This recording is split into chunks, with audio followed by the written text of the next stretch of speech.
네, 반갑습니다.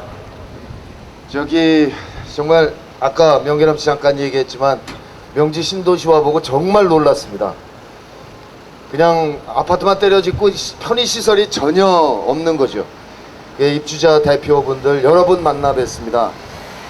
어린이집 없다, 초등학교 부족하다, 중학교 없다, 도서관 없다, 버스 노선 부족하다, 여기 그 소각장 문제 심각하다, 많은 얘기 들었습니다. 또 퀸덤 아파트 입주 문제, 강서구청에 항의했던 문제. 그랬더니 부산시에서 강서구청을 감사해보고 아무 문제 없다라고 그랬다면서요. 그게 어떻게 가능할까? 기가 막히더라고요. 정말 버스 노선 같은 경우에 고양시나 은평구나 이런 데는요, 주민들이 500명, 600명이 서명해서 여기 노선 조금 추가하자, 노선 좀 바꾸자, 바꿉니다. 왜냐하면 그거 안 됐잖아요. 다음번에 떨어지거든요. 다 바꿉니다. 근데 어떻게 된 게 부산시는 안 돼요. 이게 북구 가면 북구대로 문제가 보통 심각한 게 아니더라고. 정치인들이 시민 위에 군림하고 있는 겁니다. 왜냐? 맨날 찍어주니까.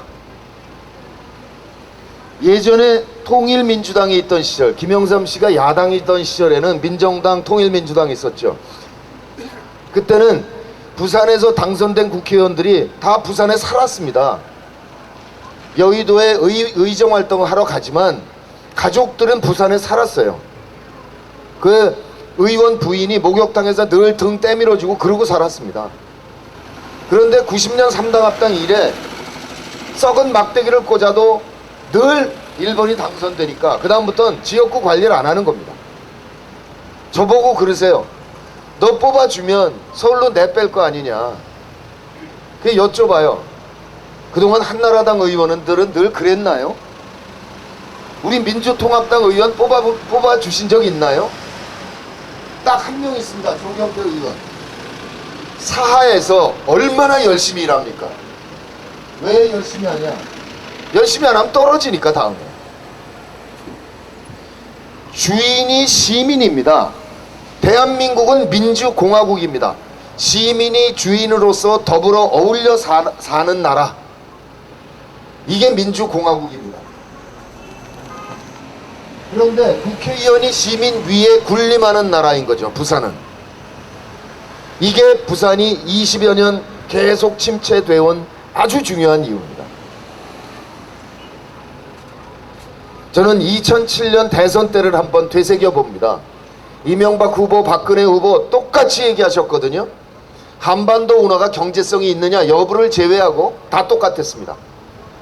민주정부 10년이 경제를 망쳤다. 우리가 살리겠다. 방법은 줄푸세다. 세금을 줄이고 규제를 풀고 질서를 세운다. 남북관계 퍼주기 하지 않고 상호주의 하겠다. 다 기억하시죠? 그렇게 했습니다. 노무현 대통령 갑자기 세상 떠난 다음에 자료를 들춰보기 시작했습니다. 민주정부 10년이 경제를 죽였나? 대한민국 경제가 가장 어려웠던 때가 언제입니까? 97년에 한나라당이 집권하고 있을 때 외환 위기를 불러서 우리가 IMF의 식민지가 됐던 때입니다. 이자율이 30%씩 갔었죠.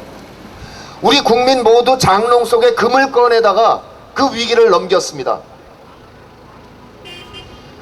97년에 7,500불로 떨어졌던 개인당 국민소득이 2002년에 12,000불로, 2007년에 22,000불로 올랐습니다. 3배 올랐습니다. 10,000불에서 20,000불 가는데 대한민국 7년 걸렸습니다. 미국이 10년, 독일이 13년 걸렸습니다. 우리보다 빠른 나라는 일본이 6년 걸렸습니다. 참여정부 5년 동안 경제성장률 4.3%였습니다. OECD 회원국 중에서 도시국가, 신흥공업국가를 제외하고 대한민국이 제일 높았습니다. 그런데 경제를 죽였대요. 그래서 이명박 한나라당 정부 한 건 뭐죠? 국가 부채 120조라고 발표하고 있습니다. 현 정부가. 그런데 김광수 연구소가 발표한 자료는 국가와 공기업 부채 3년 동안 450조 늘어났습니다. IMF 때 공적 자금 만든 게 160조입니다.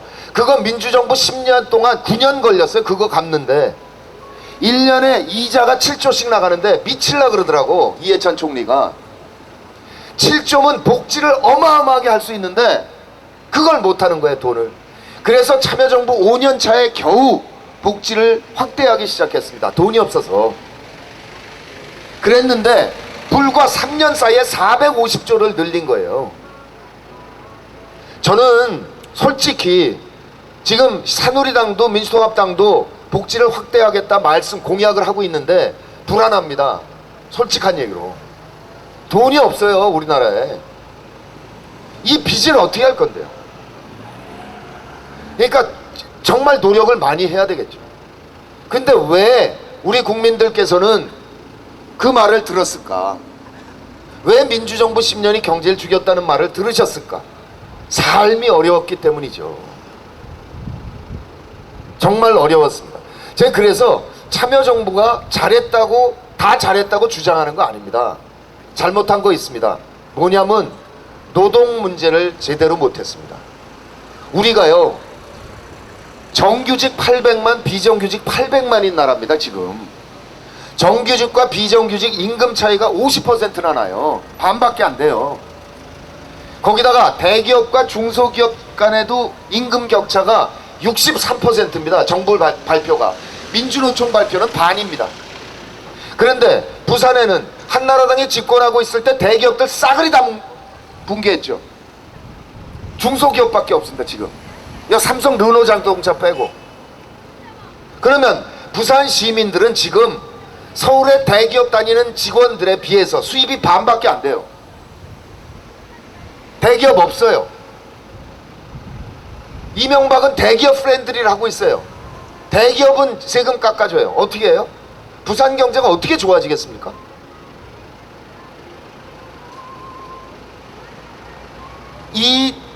그런데 이 노동 문제에 대해서 정말 노무현 대통령이 가슴 아파했어요. 그전에도 비정규직이 있긴 있었습니다. 우리나라에. 그랬는데 이게 97년도에 우리가 IMF 식민지 되면서 IMF가 우리한테 강요를 한 거예요. 법으로 해고를 자유화하라. 그래서 비정규직이 이렇게 늘어났습니다. 그런데 이거를 적극적으로 방어해내지 못했다는 걸 늘 그렇게 가슴 아파했어요. 복지를 그렇게 늘렸지만 조금 더 늘리지 못한 걸 안타까워했어요. 그리고 마지막으로 안타까워했던 게 2008년의 금융위기를 예견하지 못했다는 겁니다. 노무현 대통령이 왜 한미 FTA를 했느냐. 우리가 세계 12위 국가인데 경제적으로 우리 앞선 나라는 다 서비스업이 강합니다. 우리가 선진국이 되려면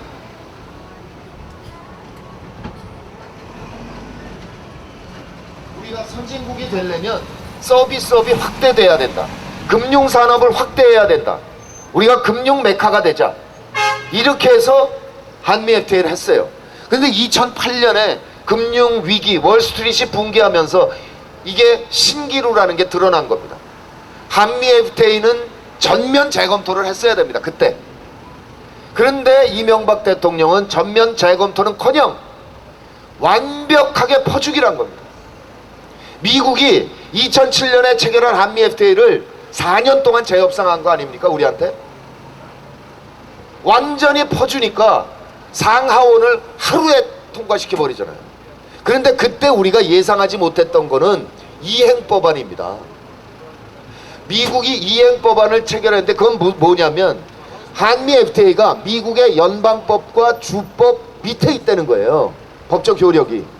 근데 우리는 우리 현행법 위에 있습니다. 한미 FTA가. 도대체 이런 불평등 조약이 없어요. 우리가 식민지입니까? 미국에?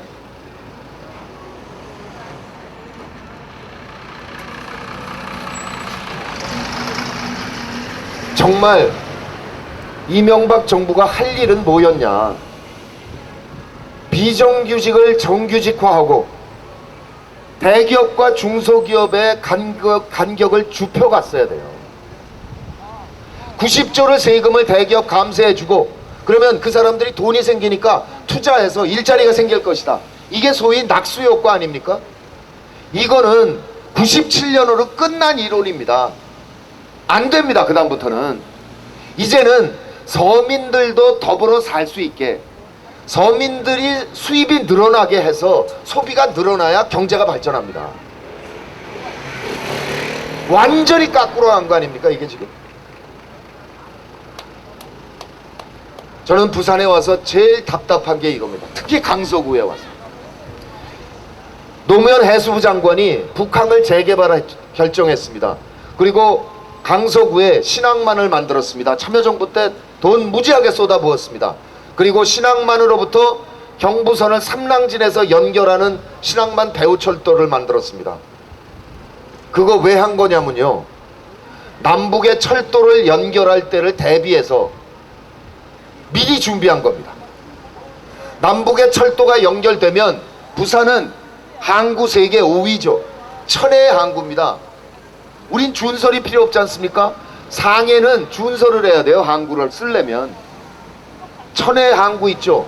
철도 연결됩니다. 항구 있습니다. 육해공 3박자가 맞아떨어지는 동북아시아의 물류 중심 도시가 되는 겁니다. 그러면 이 물류를 이용하겠다는 외국 기업체들이, 또 한국 기업체들이 강서로, 부산으로 공장을 이전해 올 겁니다.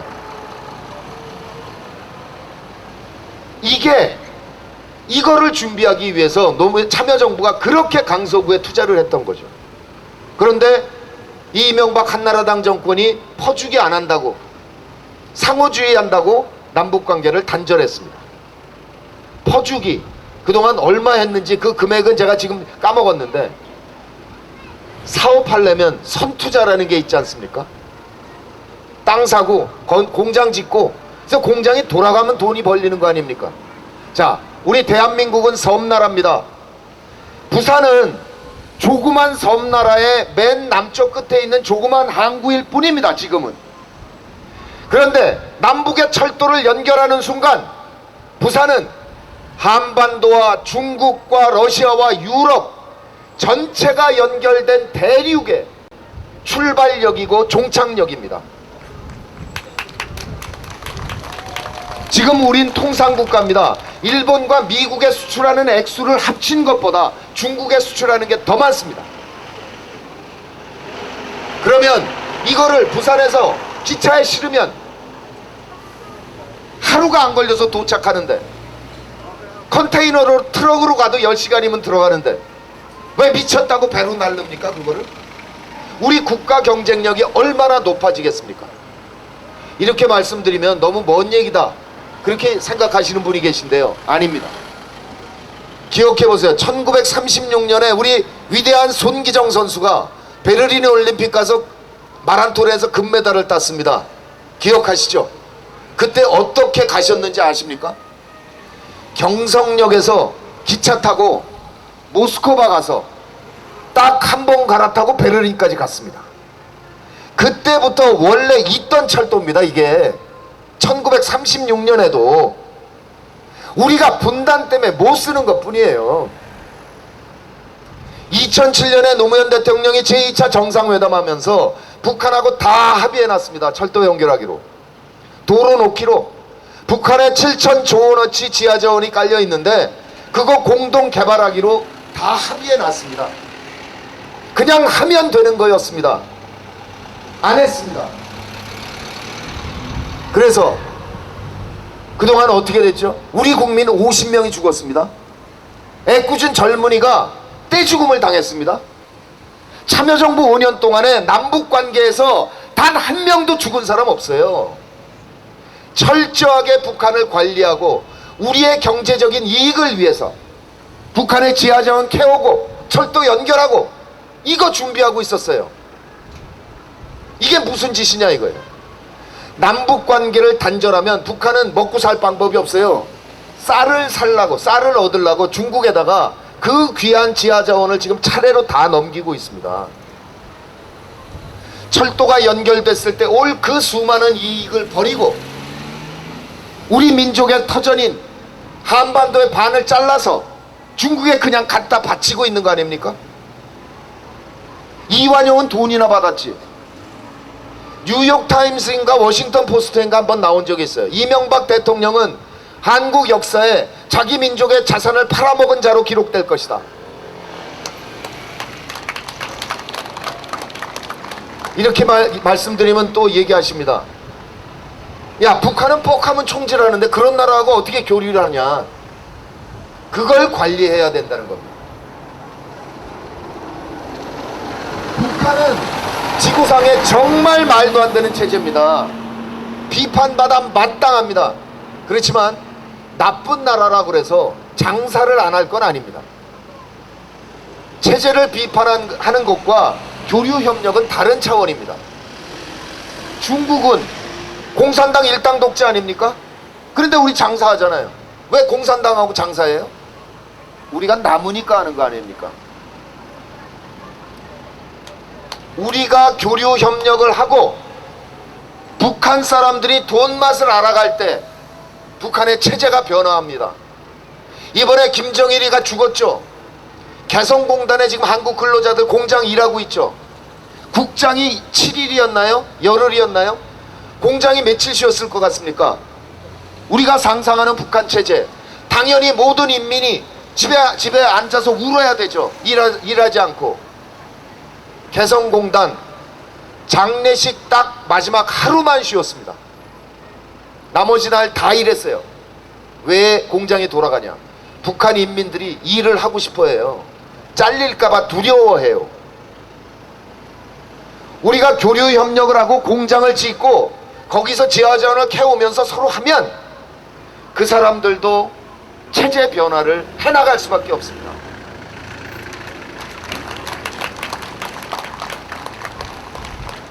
자,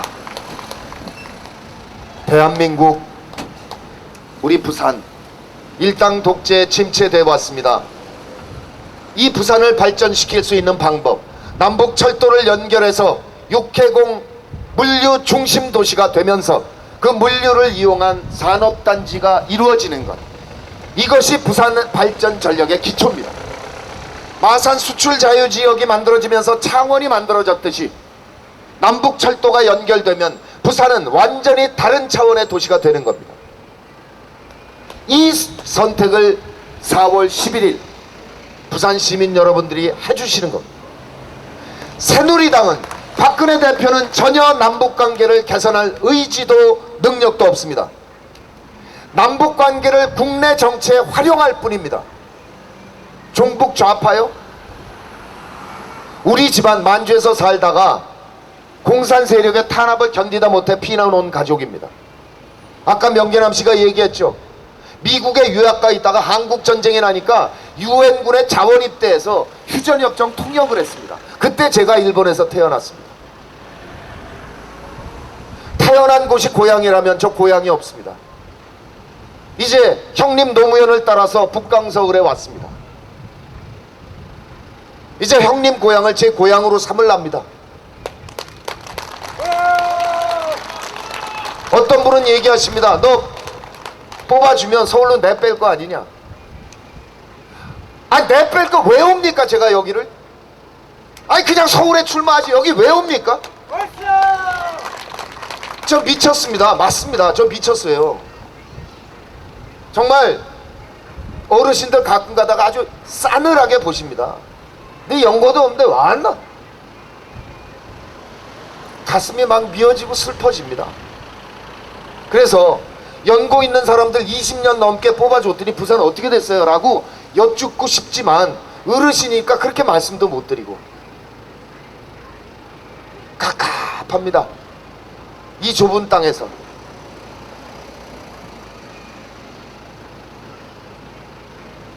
저 정말 당선되고 싶습니다. 저 낙선은 두렵지 않습니다. 노무현 4번 떨어졌고요. 김두관 6번 떨어졌습니다. 여기 북강서 갑의 전재수 걔도 2번 떨어졌고요. 양산의 송인배 걔 3번 떨어졌습니다. 김정길 7번 떨어졌습니다. 까짓거 뭐 몇 번 떨어지는 게 뭐 대수입니까? 근데 정말 되고 싶습니다. 2000년에 종로에 출마하면 당선될 게 너무나 당연한데 그걸 버리고 2000년 여기 북강설에 마지막으로 도전했던 그 양반을 위해서, 그리고 그 양반이 그토록 사랑했던 북강서울과 부산을 위해서, 너무 거창해서 죄송하지만 이 나라 정치를 정상화하고 이 민족을 위해서 정말 당선되고 싶습니다. 봉화에 가서 이렇게 보고 드리랍니다. 형님 2000년에 떨어졌죠? 난 걸렸습니다. 그렇게 자랑하고 그리고 위로 드리고 싶습니다. 형님이 그렇게 세상 떠나면서 이제 부산이 달라졌습니다. 형님이 그렇게 극복하고자 했던 지역 대결 구도, 이게 흐물어지고 있습니다. 이제 부산 시민 여러분께서 더 이상 지역을 따지지 않고 정책을 보고 인간을 보고 선택하기 시작하셨습니다. 형님의 죽음이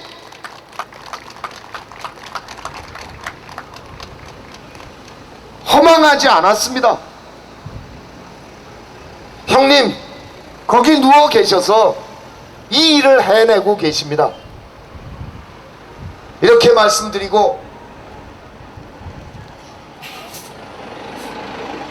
봉화 막걸리 한잔하고 마음껏 울겠습니다. 부산의 운명이 바뀌었다. 부산이 대한민국의 운명을 바꿨다. 이렇게 같이 축배를 들었으면 좋겠습니다.